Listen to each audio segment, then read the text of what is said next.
أعوذ بالله من الشيطان الرجيم. بسم الله الرحمن الرحيم. الحمد لله وحده، والصلاة والسلام على من لا نبي بعده ولا رسول بعده ولا معصوم بعده ولا أمة بعد أمتي ولا کتاب بعد کتابی اما بعد. انتہائی واجب الاحترام، قابل صد احترام بزرگان دین، نوجوانان اہل سنت، السلام علیکم ورحمۃ اللہ وبرکاتہ.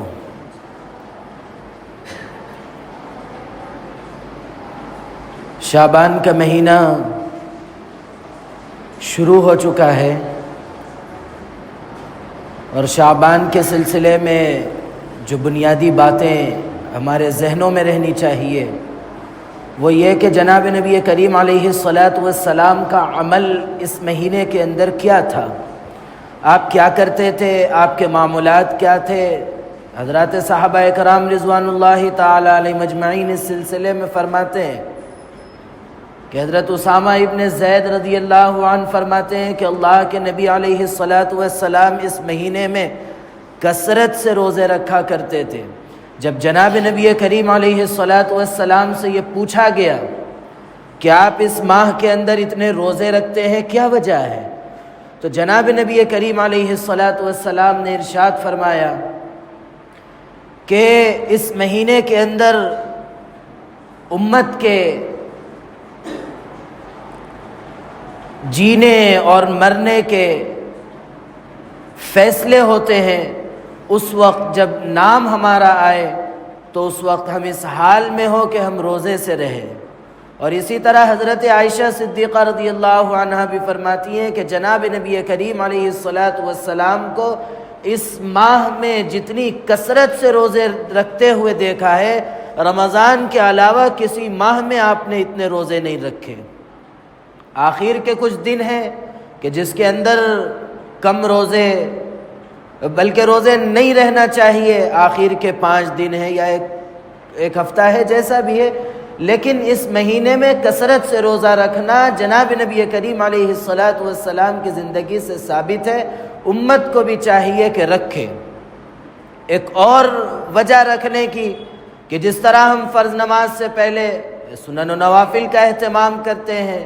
اور فرض نماز کے بعد بھی سنن و نوافل کا اہتمام کرتے ہیں، اسی طرح رمضان المبارک سے پہلے بھی، اس فرض روزے سے پہلے بھی شعبان کے اندر اہتمام نفل روزوں کا، اور بعد بھی جس طرح شوال کے روزے ہیں تو اللہ کے نبی علیہ السلام کا عمل شعبان میں بھی، یعنی فرض روزے رمضان کے اس سے پہلے بھی آپ نے اہتمام فرمایا، اور پھر رمضان المبارک کے بعد یعنی شوال المکرم کے اندر بھی آپ نے روزوں کا اہتمام فرمایا. امت کو بھی چاہیے کہ ان روزوں کا اہتمام کرے. اور یہ جو روزے ہیں یہ کس لیے ہے؟ کیا آدمی صرف ان چیزوں کا احساس پیدا کرے کہ غریب کی بھوک کس طرح کی ہوتی ہے، یا اللہ تعالیٰ امت کو بھوکا رکھنا چاہتے ہیں، پیاسا رکھنا چاہتے ہیں، بھوکا پیاسا دیکھنا چاہتے ہیں؟ کیا وجہ ہے؟ اور یہ بات ایسی نہیں ہے کہ صرف امت محمدیہ روزہ رکھ رہی ہے. اللہ تعالیٰ فرماتے ہیں کہ یا ایھا الذین آمنوا، اے وہ لوگوں جو ایمان لے آئے ہو، کتب علیکم الصیام، کہ تم پر روزے فرض کیے گئے ہیں،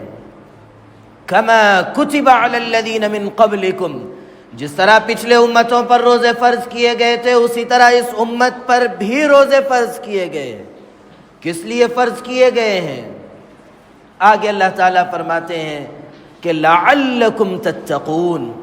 تاکہ آدمی پرہیزگار بنے، اللہ کی اطاعت و فرمانبرداری کرنے والا بنے، جناب نبی کریم علیہ السلام سے محبت کرنے والا بنے. یہ مقصد ہے روزے کا. یہ مقصد نہیں ہے کہ آپ صرف روزہ رکھ لیے ہیں، آپ کا دن کیسے کٹ رہا ہے، شب کیسے کٹ رہی ہے، اور پھر آپ کے شب و روز جو گزر رہے ہیں وہ اللہ کی اطاعت و فرمانبرداری میں گزر رہے ہیں، یا اللہ اور اس کے رسول صلی اللہ علیہ وسلم کی نافرمانی میں آپ کے دن و رات گزر رہے ہیں. کس طرح گزر رہے ہیں، اس طرف توجہ دینی بے انتہا ضروری ہے. اگر آپ کے یہ روزے آپ کو فائدہ پہنچاتے ہیں، آپ کی زندگی میں تبدیلی لاتے ہیں، آپ کی زندگی کے اندر عام دنوں سے زیادہ گناہ کم ہو جاتے ہیں، آپ کی زندگی، آپ ذرا غور کیجئے کہ آدمی کو پرہیزگار بننے کے لیے، اللہ کا قریبی بندہ بننے کے لیے صرف گناہوں سے بچنا نہیں ہے، بلکہ روزہ یہ سکھاتا ہے کہ آپ کو کچھ حلال چیزیں بھی چھوڑنی پڑتی ہے۔ تو اسی لیے آدمی یہ کوشش کرے کہ حتی المقدور جہاں تک اس کو ہو سکے وہ گناہوں سے بچے، اللہ کی فرمانبرداری میں زیادہ تر وقت گزارے۔ اور آدمی گناہ سے اس وقت بچ سکتا ہے، اس وقت وہ احتیاط کر سکتا ہے جس وقت اس کے دل میں یہ چیز ہو کہ اگر میں یہ گناہ کرتا ہوں تو اللہ کے پاس اس کی پکڑ ہوگی، اللہ تعالیٰ مجھے یہ سزائیں دیں گے، اور اگر میں گناہوں میں رہتے رہتے اس دنیا سے رخصت ہو جاتا ہوں تو پتہ نہیں میرا کیا حال ہوگا، میری ایمان پر بھی موت ہوگی یا نہیں ہوگی، اور جناب نبی کریم علیہ السلام کی شفاعت بھی نصیب ہوگی یا نہیں ہوگی۔ ان چیزوں کو اگر انسان سوچے گا تو خود بخود اس کا دل گناہوں سے دور ہوگا، گناہوں کی نفرت اس کے دل میں بیٹھے گی، اور اس کے دل میں اللہ کی محبت پیدا ہوتی چلی جائے گی۔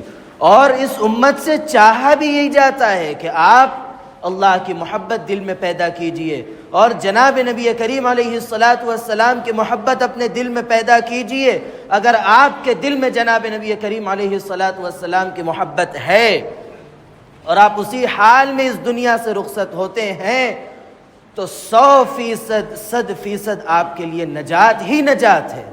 تو اسی کی کوشش دن رات کرنی ہے، اسی کی فکر دن رات کرنی ہے۔ اس کے لیے ہم سب پر لازم و ضروری ہے کہ ہر حرام کام سے بچنا تو ہے ہی ہے، لیکن اس چیز کے پیدا کرنے کے لیے، پرہیزگاری پیدا کرنے کے لیے، اللہ کی محبت دل میں اتارنے کے لیے لازم و ضروری یہ ہے کہ آدمی بہت ساری مشکوک چیزوں سے اور بعض حلال چیزوں سے بھی بچنا پڑتا ہے۔ تو آپ کوشش کیجئے، اللہ ہم سب کو توفیق نصیب فرمائے کہ ہم سب ان گناہوں سے، اللہ کی نافرمانیوں سے اللہ ہم سب کو بچائے۔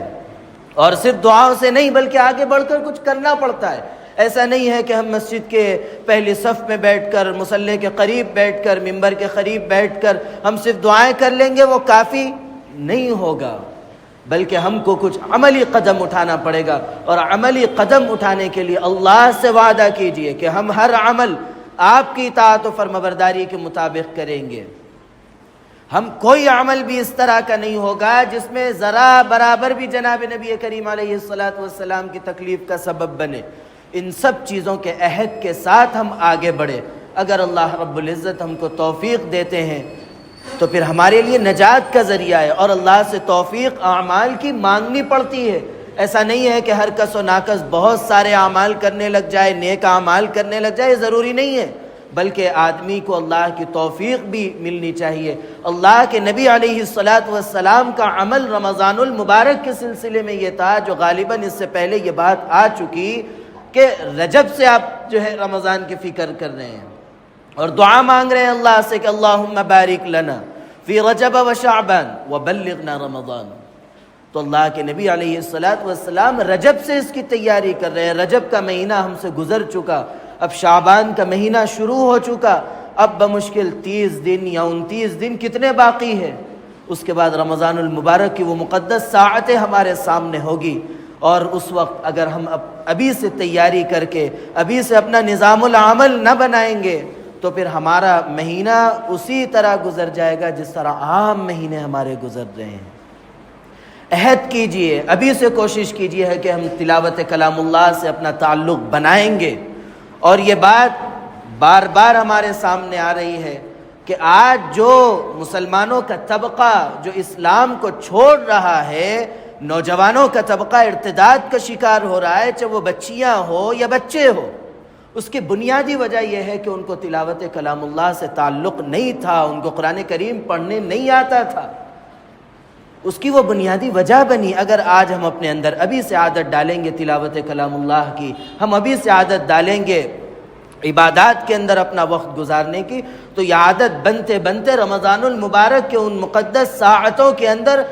یہ ہماری عادتیں بڑھے گی، کیونکہ نیکیوں کی چاہتیں، نیکیوں کی خواہشیں اور نیکیوں کے جذبات اس مہینے کے اندر بڑھتے ہیں، تو اسی طرح اگر ہم اپنا معمول ابھی سے بنائیں گے تو اس کے اندر یہ معمولات بڑھیں گے، زیادہ سے زیادہ ہماری تلاوتیں ہوں گی، زیادہ سے زیادہ ہماری نفلی عبادتیں ہوں گی، اور پھر ابھی سے روزے کا معمول بنائیں گے تو پھر اللہ کی ذات سے امید ہے کہ ہم جب رمضان المبارک کے روزے رکھیں گے تو وہ روزے ہماری قبولیت کا انشاءاللہ سبب بنے گی۔